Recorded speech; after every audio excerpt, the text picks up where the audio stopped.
Feliz tarde para todos. Seguimos retomando la lectura del libro Ausencia de Felicidad, la historia de Helen Schucman, la escriba de un curso de milagros. Recordamos que estábamos en el capítulo número 7, el comienzo de un curso de milagros, y esta es la historia de todo lo que ocurrió previo a la escritura de un curso de milagros, todo lo que pasó con Bill, con Helen, y pues todo lo que el doctor Kenneth Wapnick habló con ella, con Helen, para escribir este libro y ayudarnos a entender mejor las enseñanzas del Maestro Jesús a través de un curso de milagros. Habíamos quedado en la página 197 y seguimos con esta lectura. Deseo que todos sigan esta lectura, la compartan y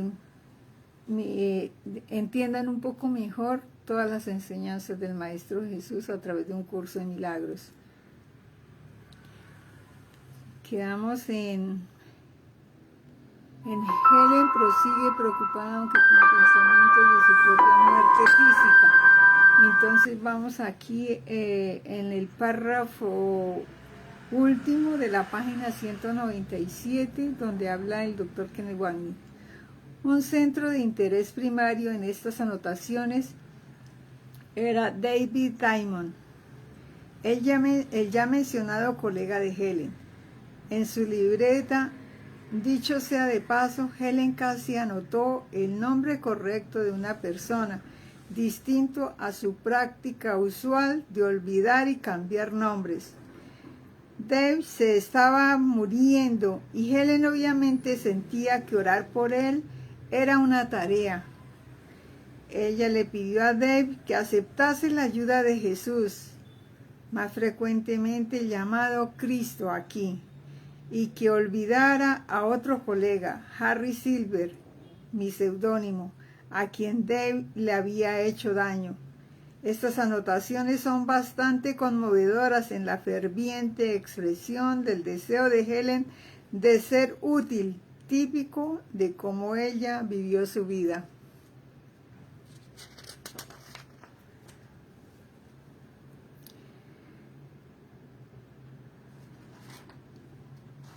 Creo que sí, acá Helen hablando. El taxista me preguntó si me importaba la música y pensé que tal vez me ayudaría a orar por Dave. Así que comenzamos con una marcha y pensé, anímate Dave, únete a nosotros y todos podemos marchar juntos. Y luego fue un ballet y pensé, anímate Dave, Dios tiene cabida para momentos más alegres también. Dave, no te rindas, tienes una misión real, no pierdes tu oportunidad, los milagros son la ley natural. Luego le pedí a Cristo que ayudase a Dave a conocer que Él estaba ahí y a que lo viera y conociese la verdad de manera que pudiese ser libre.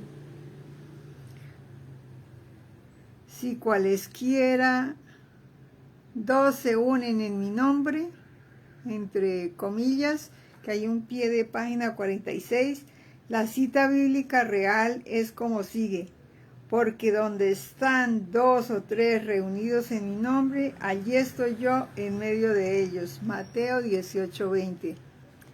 Dave, tú tienes que ser ese otro, te necesitamos. La vida es lo que sana, la muerte no.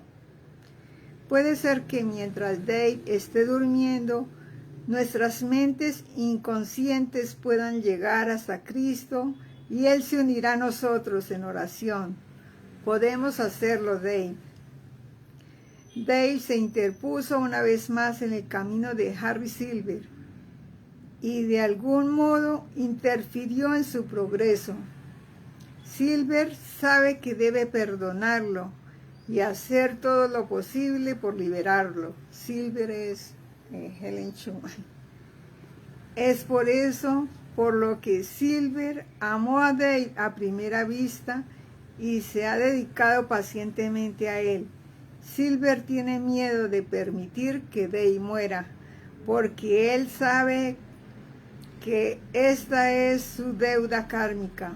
Dave no está en posición alguna ahora debido a que le hizo a Harry, a lo que le hizo a Harry, y ambos están en prisión. Dave, escúchame ahora y permite que Cristo te ayude.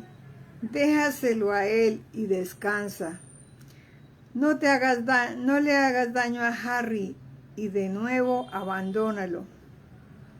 Harry necesita que un milagro le enseñe que el cerebro no es la sede de la vida, sino Dios. Él puede aprender esto si tú estás dispuesto a quedarte y a enseñarle. Ayuda a que todos nos salvemos, Dave, por favor. Coopera. Una vez le negaste la verdad a Harry Silver. Por favor, libéralo y libérate a ti mismo ahora. La enseñaste erróneamente, Dave, pero recuerda cuán bueno fuiste siempre al enseñar a los mentalmente perturbados y enséñale ahora mismo. Dave querido, muéstrale a Harry que el espíritu no vive en el cerebro. Vuelve tu afirmación hacia la forma correcta. Y sabe que el espíritu puede sanar el cerebro que hizo. No es de la otra manera. Libera a los niños esta vez. Dave, por el amor de Cristo. Amén. Dave, recuerda a tu niñita. Ella fue indemne aun cuando se concibió en un útero, el cual se suponía que fuese estéril, porque estaba tan dañado por tumores fibrosos. Decían que había que eliminarla, pero aún así fue un hogar temporal para una niña perfecta, contra todas las adversidades, de acuerdo con la medicina moderna. Por favor, Dave, no te identifiques con tu cerebro. Reconoce su inmortalidad y rompe la prisión para Harry y Silver. Escucha, por favor, Dave. Puedes destruir a tus enemigos al convertirlos en tus amigos.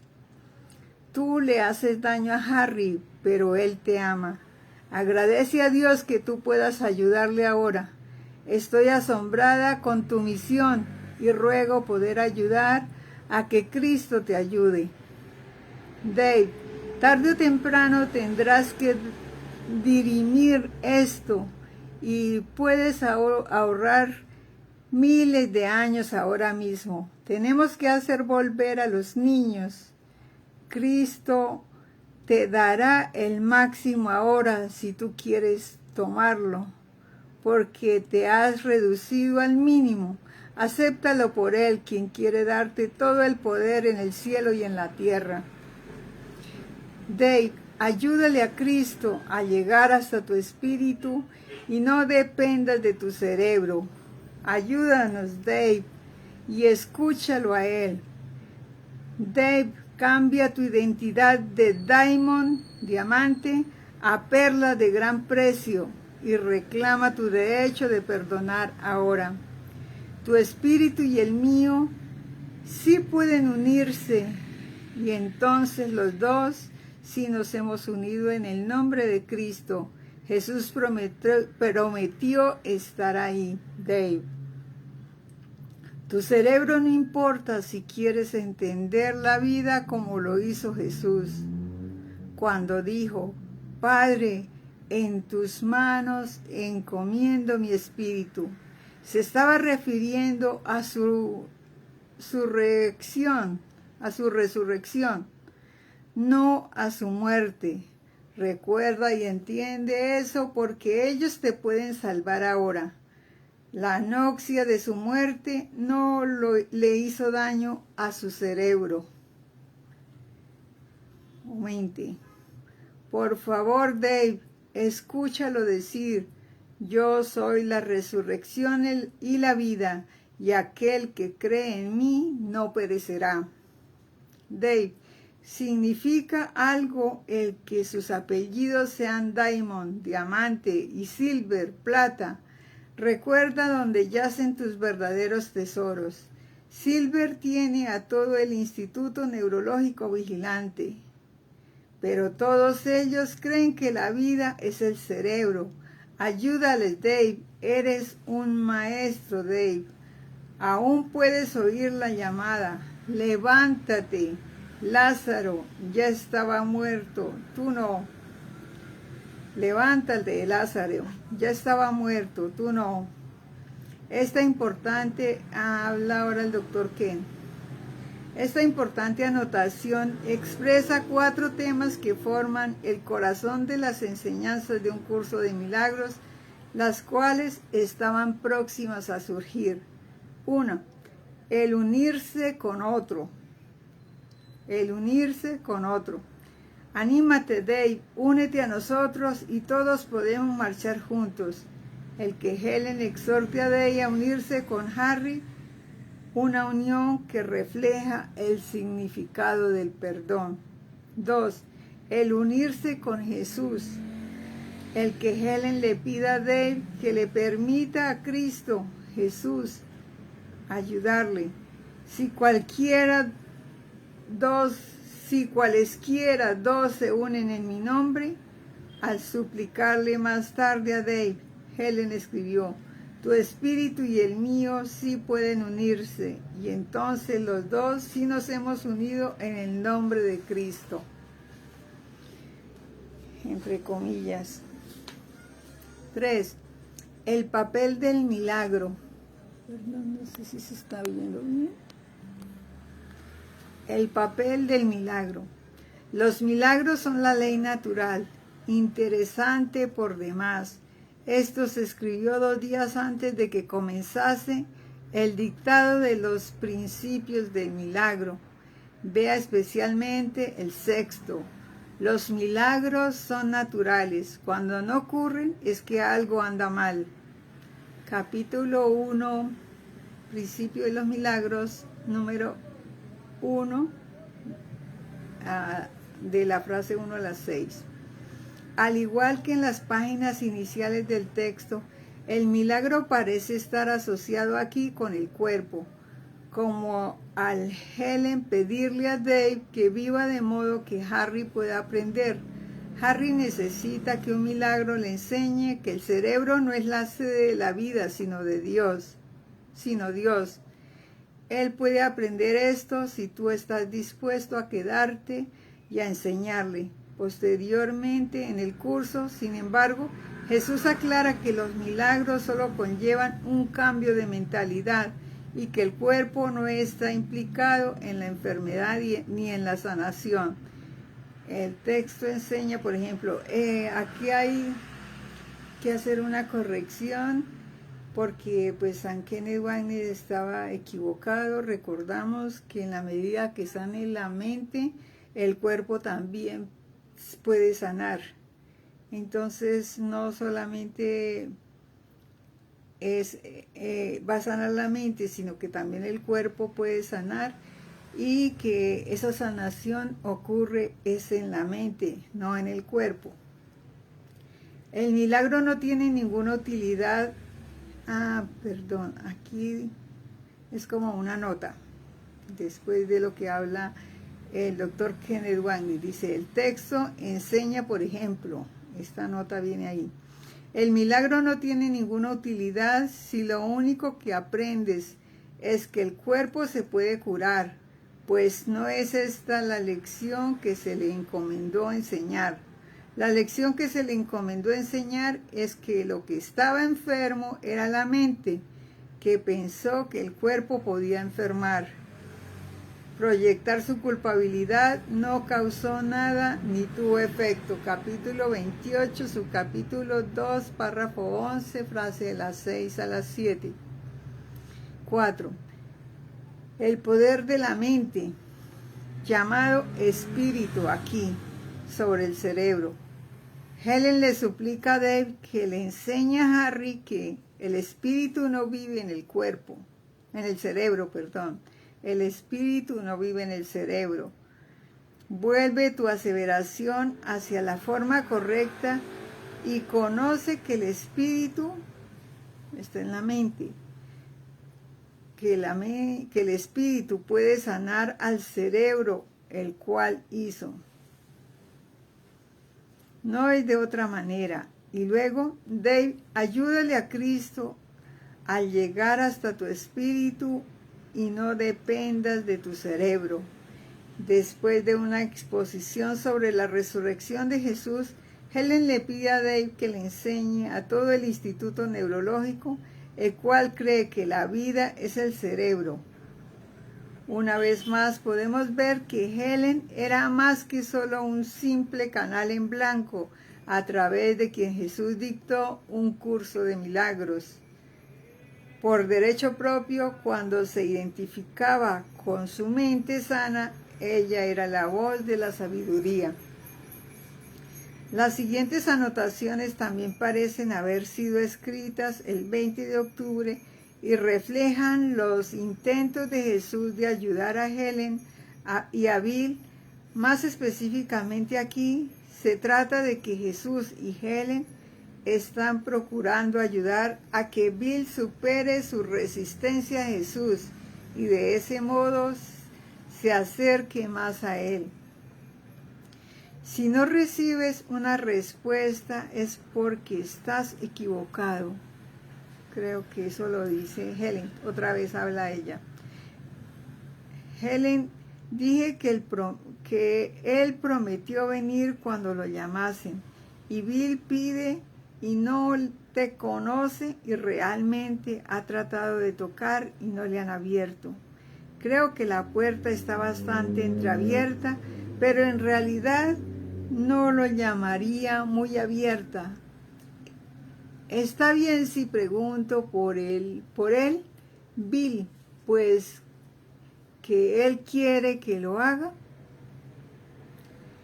Esta idea dice el doctor Kenewan, esta idea de Helen de pedir ayuda a Bill y por otros se mantuvo como un asunto importante para ella y retomaremos a ello en la parte 3. Las notas continúan ahora con Jesús en el papel de primera persona. El principal centro de interés sigue siendo Bill. No puedo responder donde él se refiere a Bill, pide equivocadamente. Cuando pide correctamente, yo he respondido. Él tiene una tendencia a captar parte de una respuesta y decidir por sí mismo cuándo desconectarse. Debe preguntar si eso es todo. Puesto que yo no sé cuándo se va a desconectar, tengo que ser muy breve e incluso críptico. Él desmenuza demasiado los mensajes. También hay interferencia de 3 áreas muy importantes. Él no tiene mucha confianza verdadera en que yo me comunicaré. Jamás reclama sus derechos. Debe empezar con mucha más confianza. Yo cumpliré mis promesas, pero tú, Helen, no actúas como si en realidad esperas que Él lo haga. Te está diciendo Jesús. 2. Él tiene que aprender mejor concentración. Su mente revolotea demasiado para lograr buena comunicación. Sugiere una frase muy corta como heme aquí, Señor, y no pienses en nada más. Solo recoge tu mente poco a poco de cualquier otro lugar y céntrate en estas palabras. Esto lo llevará Bill además a darse cuenta de que realmente está aquí. Él no está muy seguro. Párrafo 3.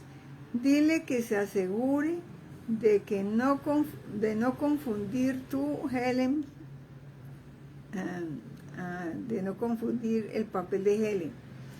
Si él reacciona de manera exagerada o te sobrevalora como persona, ambos estarán en peligro de su propia culpa. Helen.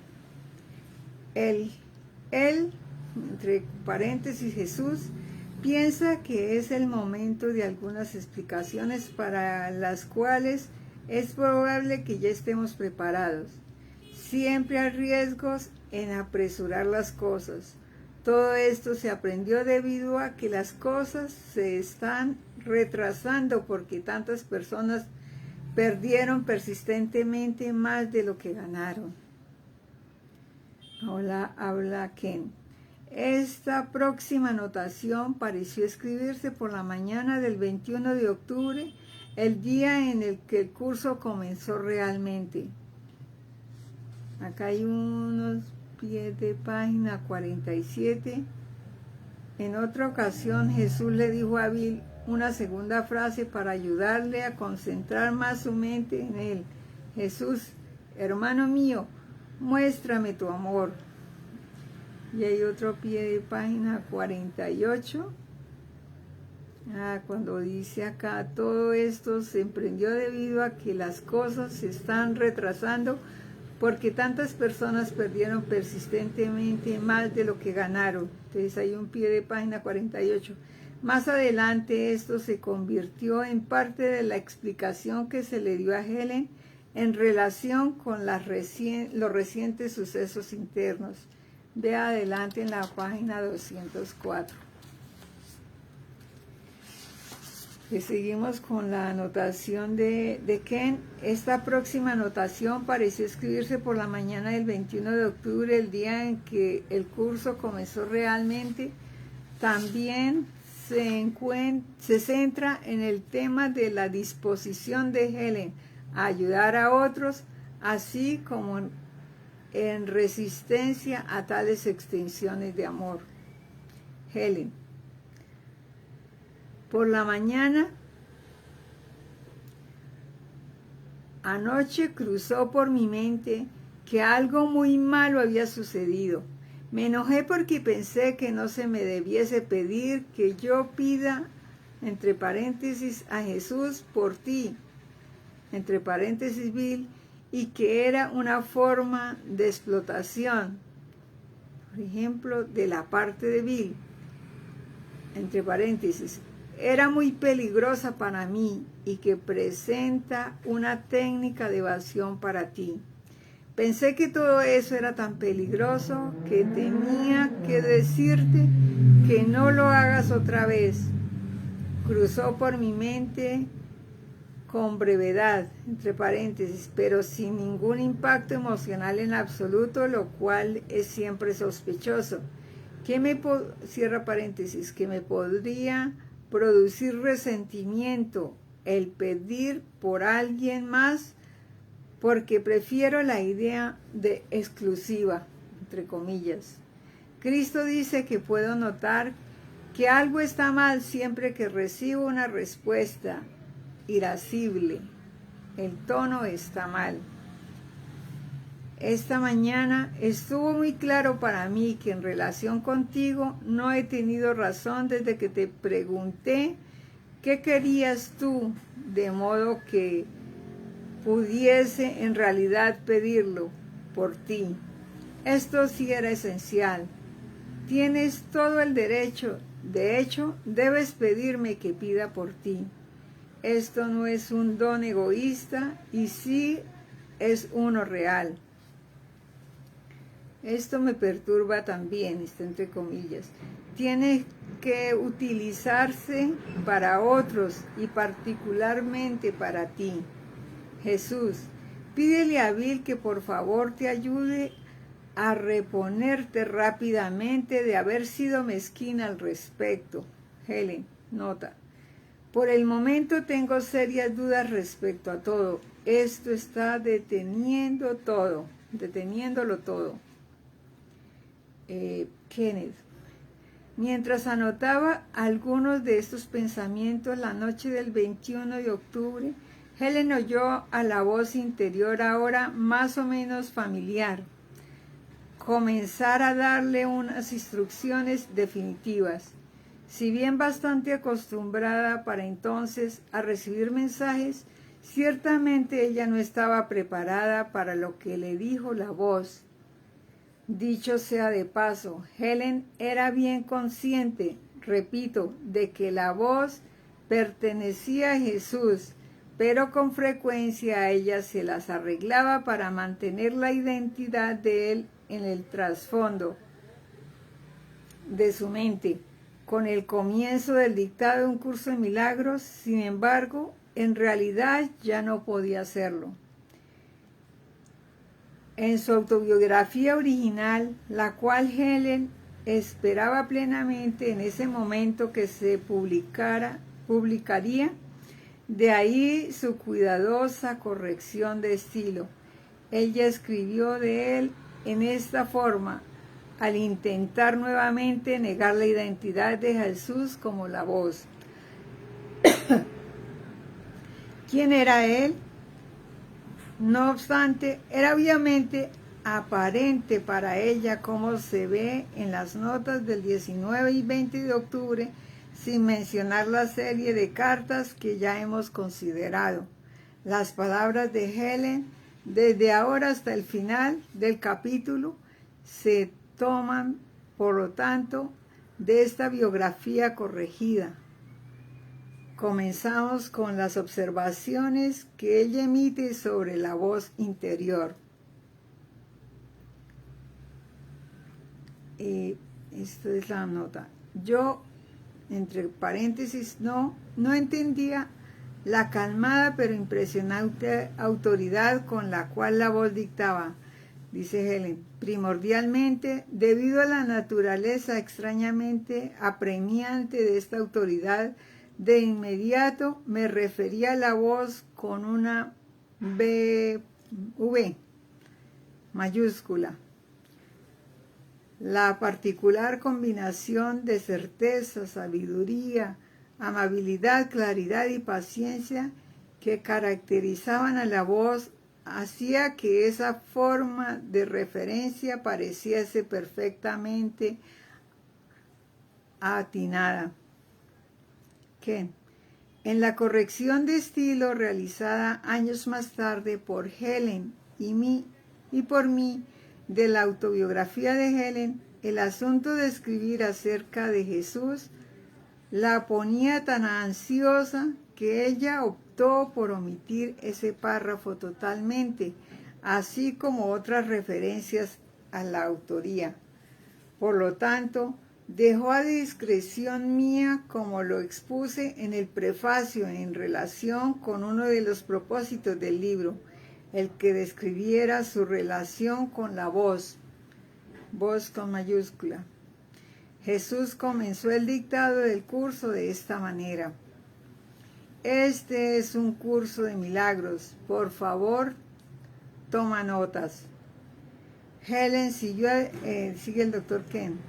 Helen siguió adelante hasta tomar cerca de una página de notas antes de llamar a Bill en un estado de terror. Le explicó lo que estaba sucediendo y su impresión de que la voz parece querer continuar. Estoy segura de que hay más. Bill sabiamente le sugirió que continuase lo mejor que pudiera y que se reunieran en la oficina temprano por la mañana para discutir este asombroso giro de sucesos internos. Durante un rato más largo, Helen prosiguió.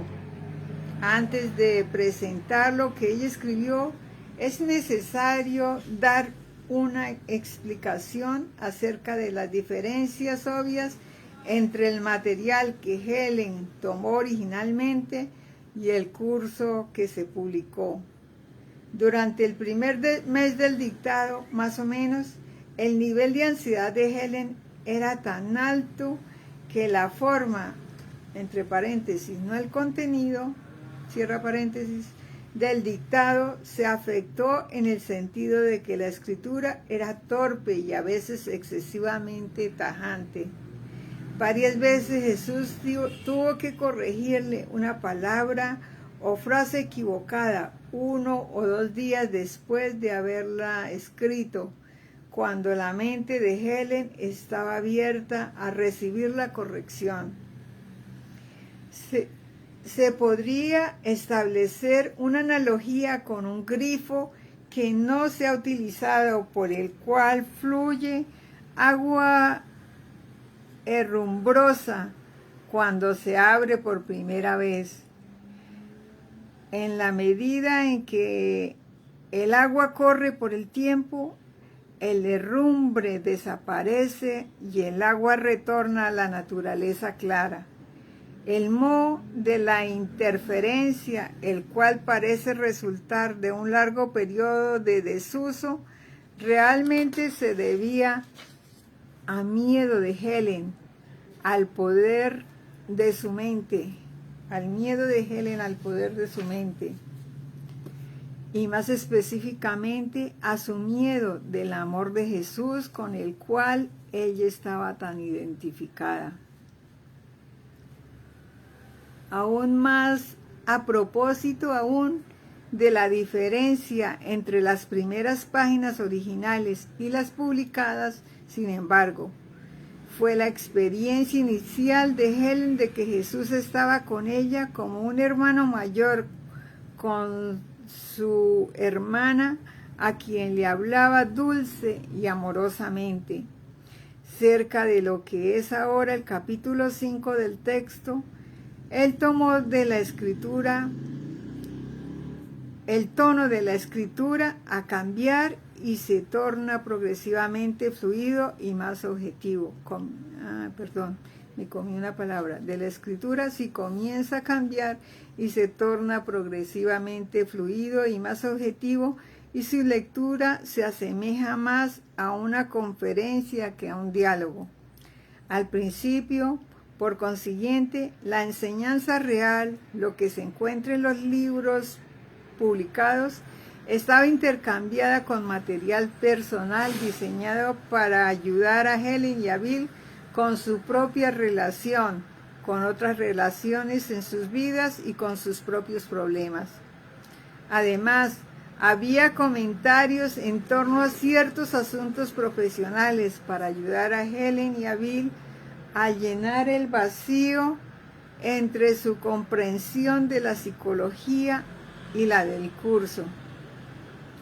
Por instrucciones de Jesús, Helen y Bill eliminaron estos pasajes que se apartaban de las enseñanzas específicas del curso, puesto que los mismos no iban dirigidos a la lectoría en general.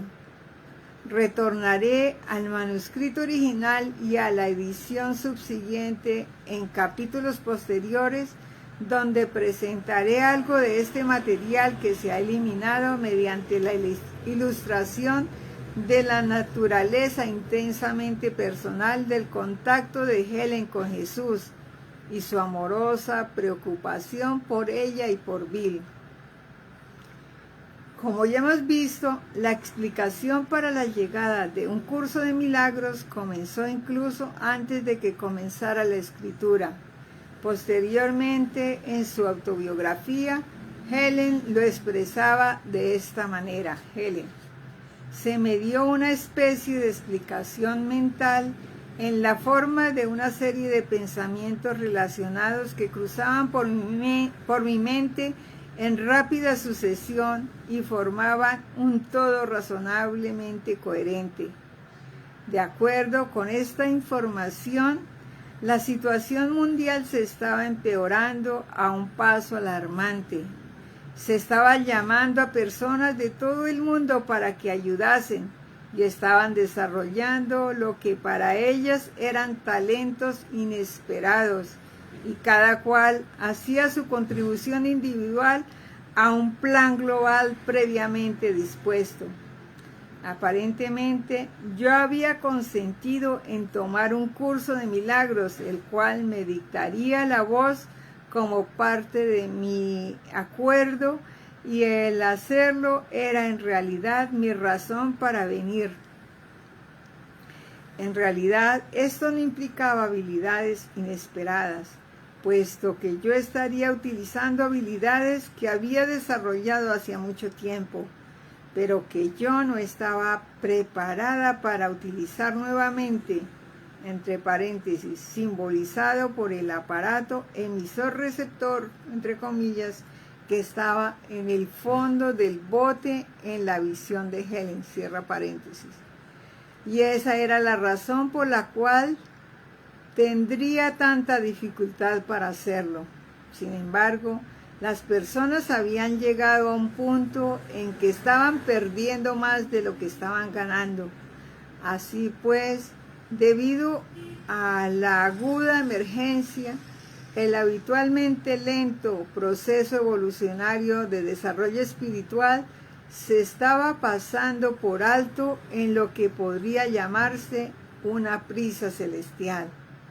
Yo podía sentir la urgencia que yacía detrás de esa explicación, sin importar lo que pudiese pensar del contenido, sin mencionar el hecho de que no la entendía. Se me transmitió la sensación de que el tiempo se acercaba a su fin. Ken. Discutiré esta explicación en la parte 3 cuando considere los distintos niveles de la relación de Helen con Jesús. Helen prosiguió entonces. Helen no estaba satisfecha, incluso en la improbable circunstancia de que esto fuese verdad. No me consideraba una buena candidata para un papel de escriba. Expuse mi oposición silenciosa pero energéticamente. ¿Por qué yo?, preguntaba. Ni siquiera soy religiosa. No comprendo las cosas que me han estado ocurriendo y ni siquiera me agradan. Además, me ponen muy nerviosa. Soy justamente la elección más pobre que podrías hacer. Todo lo contrario, se me aseguró tranquilamente, eres una elegida excelente y por una sencilla razón, tú lo harás. No tuve respuesta para esto y me retiré derrotada. La voz tenía razón, yo sabía que lo haría, y así comenzó la escritura del curso. Ken. Esta respuesta era típica de las muchas que Helen escribió de Jesús. Su naturaleza práctica y lógica descartaba cualquier argumento de parte de ella. Por ejemplo, ya Helen estaba tomando el curso y por eso no podía arguir muy bien con el razonamiento de Jesús. Tú lo harás, entre comillas. Además, por supuesto, en otro nivel ya Helen había estado de acuerdo en ser la escriba del curso y por lo tanto no podía ir en contra de lo que su mente la había comprometido a hacer. Helen se refería a la escritura del curso como un dictado interno. O sea, ella no entraba en un estado alterado, en un trance, ni realizaba una escritura automática. Siempre era consciente de lo que estaba haciendo, aun cuando elegía no prestarle atención, independientemente de su actitud. La escritura continuaría. Helen lo sentía al llegar casi diariamente, y a veces más de una vez al día. La hora jamás estaba en conflicto con el trabajo o con las actividades sociales, y comenzaba cuando estaba razonablemente libre para escribir, sin interferencia. Escribía en taquigrafía en una libreta que pronto comencé a llevar conmigo por si acaso. Podía negarme y muy a menudo sí me negaba a cooperar, pero me sentía tan agudamente incómoda que pronto aprendí que no tendría paz hasta que lo hiciese. Aún así, mantuve mi derecho a negarme durante todo el proceso y no con poca frecuencia obré de acuerdo con este por algún tiempo. A veces no escribía por espacio de un mes o más, durante el cual me deprimía cada vez más, pero jamás tuvo nada de automático la escritura. Siempre requería mi total cooperación consciente. Las noches resultaban ser el tiempo favorable para la toma del dictado. Me opuse a esto amargamente y a veces me iba a la cama de manera desafiante sin haber escrito nada. Pero no podía dormir y finalmente me levantaba con un poco de disgusto y escribía según se me indicaba, como el menor de dos males. A veces estaba tan cansada que volvía a la cama y me quedaba dormida después de haber tomado solo unos cuantos párrafos. Esas ocasiones están evidenciadas por la calidad desigual de las líneas escritas en taquigrafía por Helen. Luego me sentía incitada a continuar antes del desayuno al día siguiente, tal vez para terminar la sección de camino al trabajo o en algunas ocasiones entre presiones de trabajo durante el día. Cuando comenzaba una oración jamás sabía cómo iba a terminar y las ideas llegaban tan rápidamente que tenía dificultad en no quedarme atrás, incluso en el sistema de símbolos de taquigrafía y abreviaturas que había desarrollado durante muchos años de tomar notas en las clases y de registrar sesiones de terapia. Ken, la experiencia que tenía Helen del dictado de Jesús, especialmente después de las semanas iniciales, era similar a la de tener una grabadora de cintas en su mente, la cual podía prender y apagar a voluntad, sin que suscitase efecto alguno en el material en sí. En la parte 3, a propósito, discuto la diferencia entre la experiencia de Helen con Jesús y la realidad de su relación con él.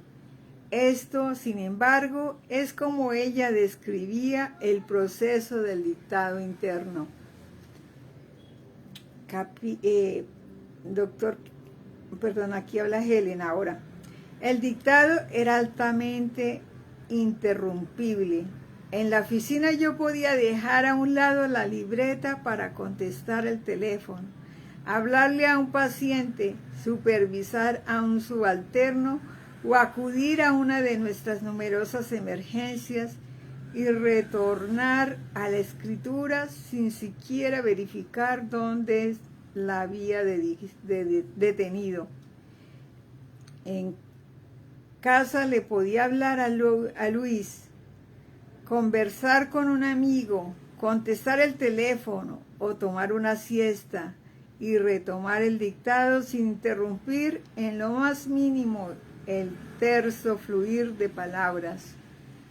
Ni siquiera importaba si me había detenido en medio de una oración o al final de un párrafo. Era como si la voz simplemente esperase a que yo regresara y entonces comenzaba de nuevo. Escribía con igual facilidad en casa, en la oficina, en un banco del parque o en un taxi, en autobús o en el subterráneo. La presencia de otras personas no interfería en absoluto. Cuando llegaba el momento de escribir, las circunstancias externas parecían ser irrelevantes. Podía haber interrupciones de horas, días y en ocasiones hasta de semanas, sin pérdida alguna de la continuidad. Ken, la naturaleza altamente interrumpible, entre comillas, del dictado se torna incluso más impresionante cuando se considera la calidad superior de las secciones más poéticas, con la comúnmente complicada estructura de las oraciones presentadas en perfecto pentámetro yámbico. Así escribía Shakespeare y Helen era apasionada por todo lo de Shakespeare. Helen era una editora feroz, entre comillas, quien casi atacaba literalmente a un manuscrito con el propósito de purificarlo de palabras, frases y puntuación irrelevantes. Su estilo de redactar textos profesionales era conciso, directo y sucinto, rasgos que eran perfectamente adecuados y respetables en la redacción para fines científicos. Con el lenguaje poético y metafórico de un curso de milagros, sin embargo, el estilo de Helen era totalmente inapropiado. Retornaré a este aspecto de la forma en que Helen redactaba y corregía un texto con más detalle cuando exponga nuestra propia revisión del manuscrito en 1974. Por ahora, sin embargo, he aquí su propia experiencia descriptiva de los intentos por mejorar el dictado de Jesús. Helen: al principio particularmente, a veces me sentía tentada a cambiar una palabra aquí y allá en lo que yo pensaba que era el interés por la congruencia. Generalmente la urgencia de cambiarlo a su forma original era tan fuerte que lo hacía bastante pronto. De hecho, tenía la propensión a sentirme incómoda hasta que lo hiciera. Más aún, pronto se hizo evidente que las palabras no eran seleccionadas al azar. A veces lo que parecía ser incongruente en ese momento sería explicado posteriormente y el fraseo original era necesario para la claridad posterior. En otras ocasiones, ideas específicamente fraseadas se mencionarían más tarde en contextos de los cuales yo no era consciente aún, de modo que cualesquiera cambios que yo hiciese probablemente reducirían la congruencia en lugar de incrementarla. Que durante los 7 años que llevó realizar la labor de escriba del curso, el inicialmente agudo terror, entre comillas, y la ansiedad de Helen disminuyeron considerablemente, y aún ella jamás se acostumbró a ello, entre comillas. La labor de escriba se convirtió en una parte integral de su vida, tanto así que ella admitió que la echaba de menos cuando cesó. Este era el caso a pesar de su percepción general de que la escritura era una significativa y a menudo exasperante interferencia en mi vida. Durante uno de los ya mencionados periodos en que ella retrasó el dictado en curso del texto durante cerca de un mes, se deprimió y se enfermó. Luis, el esposo de Helen, siempre dispuesto a apoyarla, aunque deliberadamente no se involucraba con lo que estaba ocurriendo, finalmente dijo: ¿por qué no retornas a lo que estabas haciendo? Siempre pareces sentirte mejor cuando lo haces. Pero lo más sorprendente para Helen a lo largo del proceso, como lo discutiría conmigo posteriormente, fue que ella jamás pensó realmente en no hacerlo. Mas a pesar de los periodos de abierta rebelión, jamás se me ocurrió seriamente que lo dejaría, dice Helen. Ken. Y sin embargo, incluso en medio de este sentido de imposición, Helen experimentó momentos en que, dice Helen, yo me sentía curiosamente transportada mientras escribía. En estas ocasiones las palabras casi parecían cantar y yo experimentaba un profundo sentido de confianza y de dicha, e incluso de privilegio. Posteriormente advertí que esas secciones resultaron ser las más poéticas, pero esos fueron solo breves, aunque felices periodos de tregua. Ken. Algunos de estos pasajes transportadores incluían la versión del Padre Nuestro del curso al final del capítulo 16 del texto, las secciones La Semana Santa. Pues ellos han llegado y elige de nuevo en los capítulos 20, 26 y 31 respectivamente, y el párrafo final de las lecciones 157 del libro de ejercicios. Mucho más difícil para Helen que la escritura en sí, la cual, aunque perturbadora, transcurrió de una manera relativamente fluida y fácil, era el leerle las notas a Bill al día siguiente. Ella había acordado que al final del día, o siempre que pudiesen encontrar tiempo en lo que era entonces un horario de trabajo muy cargado, Helen le dictaría a Bill lo que se le había dictado el día anterior, y Bill lo escribiría a máquina, como solía exponer más tarde en tono de broma, con una mano sobre Helen y la otra en la máquina de escribir, entre comillas. Helen detestaba escuchar lo que había escrito. Estaba segura de que sería incoherente, tanto y sin sentido alguno. Por otra parte, probablemente me sentiría inesperada y profundamente emocionada, y súbitamente estallaría en llanto. Jamás podía decir de antemano cuándo ocurrirá esto, y la incertidumbre aumentaba mi ya intensa ansiedad.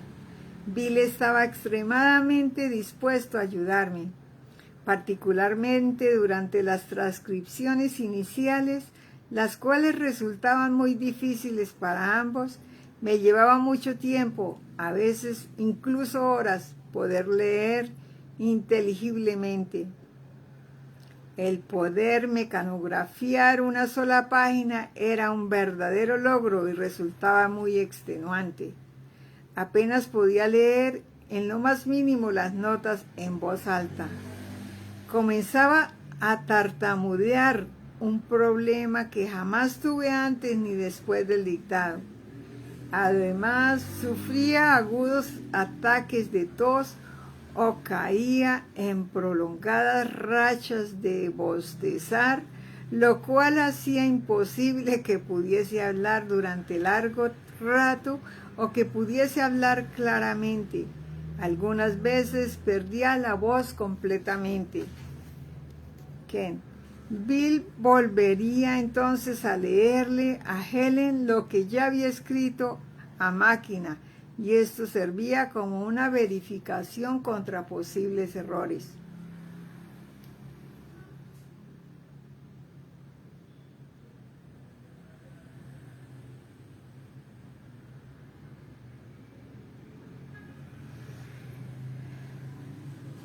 Dice Gloria Valdivieso, por no tener tantas creencias, no sabía nada, por eso fue la elegida. Bueno, sigue Helen. La mecanografía original realizada por Bill era continua, excepto que cada día comenzaba la misma en una página nueva, la cual fechaba.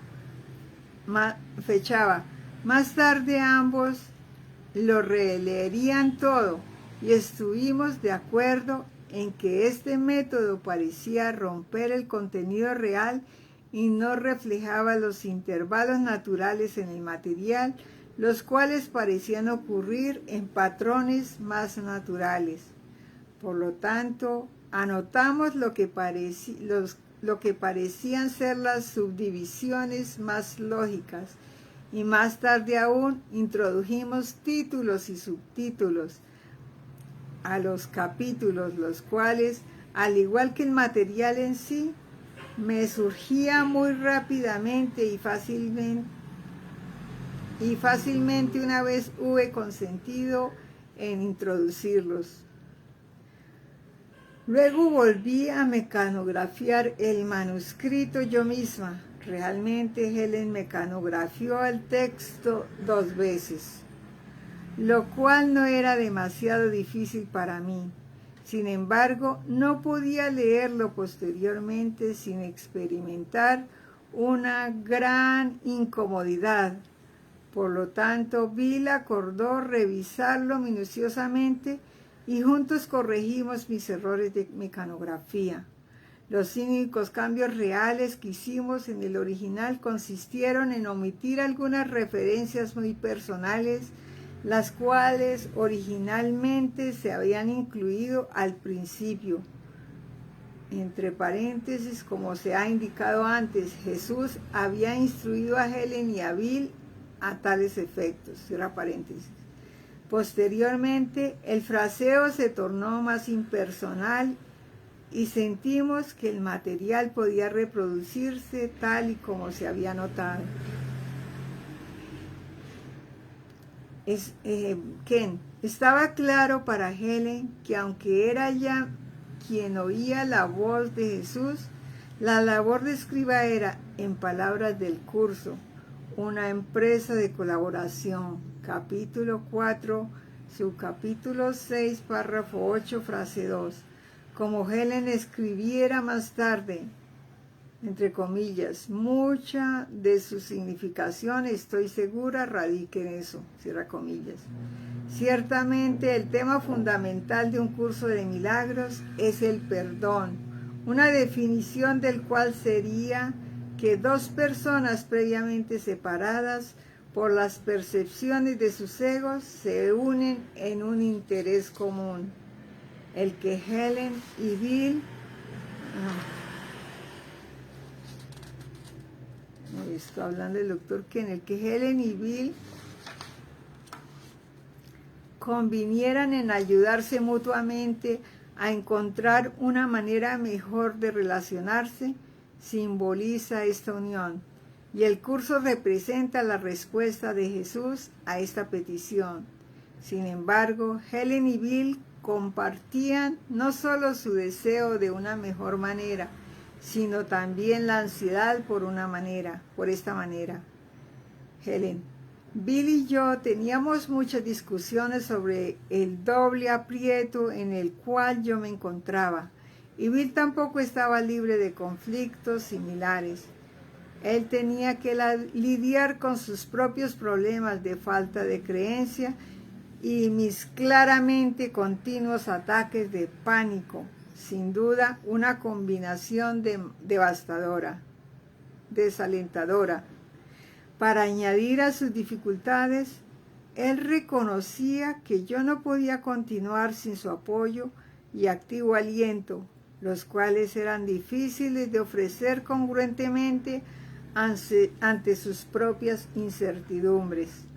Y sin embargo, la idea de abandonar todo este asunto le era remota. Como tomar semejante idea en serio no era a mí. En serio me era a mí, perdón. Parecíamos estar cumpliendo con una tarea conjunta, la cual ambos sentíamos que era importante proseguir, a pesar de nuestros sentimientos ferozmente contradictorios.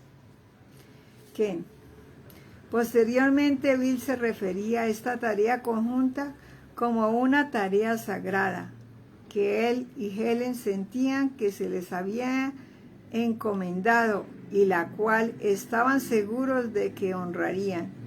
Helen continuaba, sin embargo, encontrándose en una situación paradójica. Conscientemente, aún ella se aferraba a su admitida posición ateísta, mas ciertamente no podía negar que quien estaba implicado en la escritura llegó a referirse a un curso de milagros como la obra de su vida. Más de manera inquietante, se encontraba en la imposible situación de profesar que no creía en él, una situación tan ridícula como angustiosa. Y sin embargo, como le señaló Villa Helen una vez con respecto a Jesús, tiene que creer en Él, aunque solo sea porque estás arguyendo tanto con Él. Helen: en cuanto a mí, no podía ni responder por mis actitudes, ni reconciliar las mismas, puesto que éstas eran obviamente incongruentes. Por una parte, aún me consideraba oficialmente atea. Me producía sentimiento el material que estaba notando, y me sentía fuertemente incitada a atacarlo y a probar que estaba equivocado. Por otra parte, pasaba un tiempo considerable anotándolo y posteriormente dictándoselo a Bill, razón por la cual era evidente que también lo tomaba bastante en serio. Bueno, vamos a dejar aquí para empatar con lo que se ha subido en el compendio, en las notas y en la página de Miracle.blog, que ahí quedó la maestra Hilda y Santa Julia. Entonces vamos a seguir en un nuevo video para la próxima vez. Muchas gracias a todos, bendiciones. Gracias, Glorita, por acompañarme. Gloria, feliz día, Gloria Valdivieso. Hoy leyendo curso de milagros contigo, Santica, gracias. Dice Gloria Ángeles, lo está viendo. Gloria Ángeles. Sebastián. Manuel Llamas Garrido, Pedro Freán Pérez, Gloria Valdivieso. Dice, por no tener tantas creencias, no sabía nada, por eso fue la elegida. Patricia Rueda Cáceres. Muchas gracias a todos, bendiciones. Nos vemos en la próxima lectura. Ahora voy a seguir con el capítulo número 13 del libro de Un Curso de Milagros. Gracias para todos, bendiciones. Que sigan estando felices, viviendo este sueño feliz, siendo los alumnos felices. Recordamos que la felicidad Dios ya nos la dio desde antes de que hubiéramos nacido, o sea, desde el momento en que fuimos creados en un pensamiento en la mente de Dios. Entonces, cuando me quiero sentir feliz, ahora. ¿Y cuándo más? Ahora, ahora, ahora y ahora, a toda hora, instante a instante. Entonces, seamos felices. El curso de milagros nos dice, Jesús nos dice, y así nos creó Dios, así que sigamos siendo felices. Gracias.